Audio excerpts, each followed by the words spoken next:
Dear leader, let's talk about you speaking your truth, but checking the facts.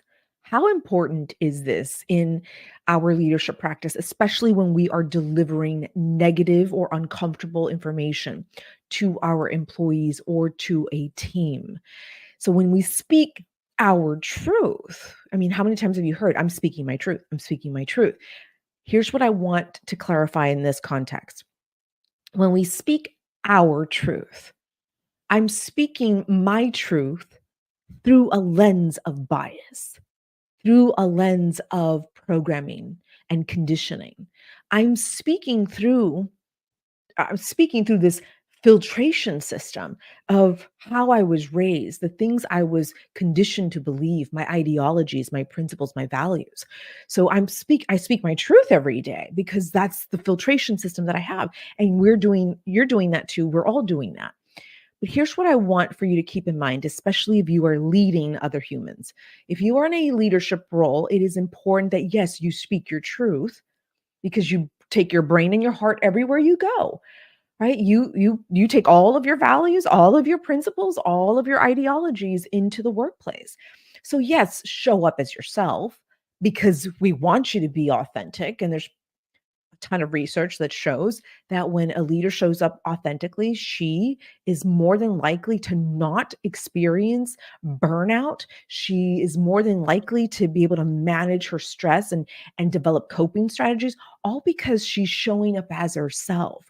She doesn't have to code switch. She doesn't have to be someone else. So here she is speaking her truth. And of course, that's what we want you to do, is to show up authentically.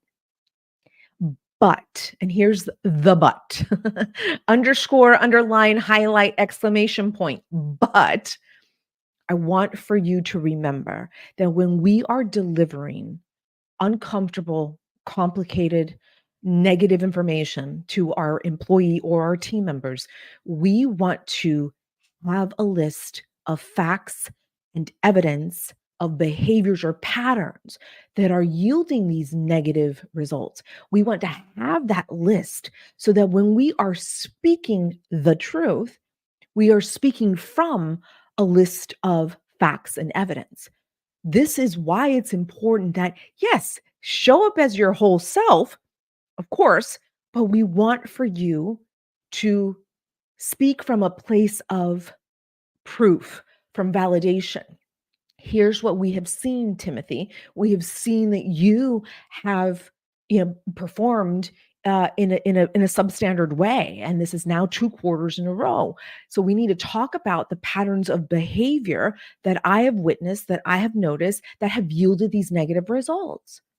So here you are speaking the truth from a list of facts, from a list of evidence. This is how you can still speak your truth, but check your facts before you have these kind of conversations. Here's why I want to remind you to do this.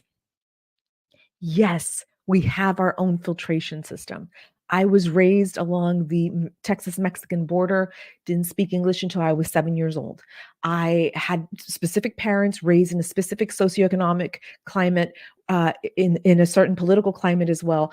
I have a very unique view of the world that is unlike my sisters who were raised by the same parents under the same roof. Right? So we can't generalize everybody and put them all in a box. Well, this is how they think and this is how they think. No, I want for you to remember that you are speaking your truth through your filtration system. I love to call it's like your water, your brittle water pitcher, right? There is a filter in there and you're bringing in this water, but the filter, right? There's a filter and it's pouring out the water. You're getting the water that has gone through that filtration system. Your brain is that filtration system. And in that neurology that you have specific values, you have specific ideologies, you have a personality and a character. You have all of this programming and conditioning. So the water that's coming out has been has been passed through your filtration system. So you show up in this way as a leader. You show up in this way as a parent or a partner or a spouse. This is how you show up. And so if you're doing this, then your employees are doing the same thing.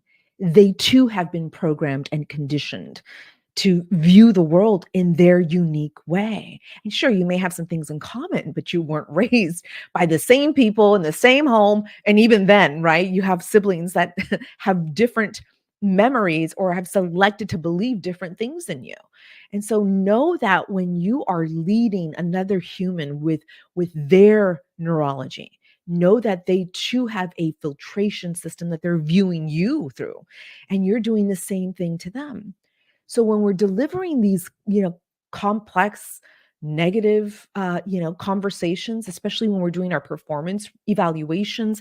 Now, this is the start of the year. A lot of you aren't doing that yet, but I want for you to prepare so that you are building this muscle throughout the year and you are able to speak the truth from a list of facts, from a list of evidence that you are collecting. And this is the most important thing that you can do as a leader, because when emotion is high and emotions are, here's what's interesting about emotions. When I am elevated, my emotions are elevated, either exhilaration or joy, or even sadness or judgment or envy. No matter how or what those emotions are, what matters is when there is an elevation of emotion, your logic and reasoning decreases. And if you are leading a team, you're first of all, you got to lead yourself first. But if you're leading others, this is so critical to do. So our emotions flood our judgment. Our emotions trigger memories from our youth, from past experiences. Not that I'm not saying don't rely on your emotions. I use them quite often to guide me through these conversations. So when I know that my emotion is elevated, I have to take a moment to get back into a neutral state, because this is my duty as a leader, is to show up and to support, to coach, to guide my employees so that we're all moving in unison in achieving this mission or this objective or goal in our department. And so this is the inner work that we need to do as leaders. This is the work that we have to do on a daily basis. And so when you are speaking your truth, you speak your truth because you take your brain and your heart everywhere you go. Of course, show up this way, but check your facts and check the evidence list before you have these very uncomfortable conversations with your employees. All right, dear leader, I hope this was helpful. Make sure you comment, leave me an insight. And as always, you're going to want to join me inside your inbox, and you're going to go to drdenisesimpson.com/leadership. Again, that's drdenisesimpson.com/leadership, where you get email coaching from me directly to you. All right, dear leader, take good care and use this information and implement it right away. Take care.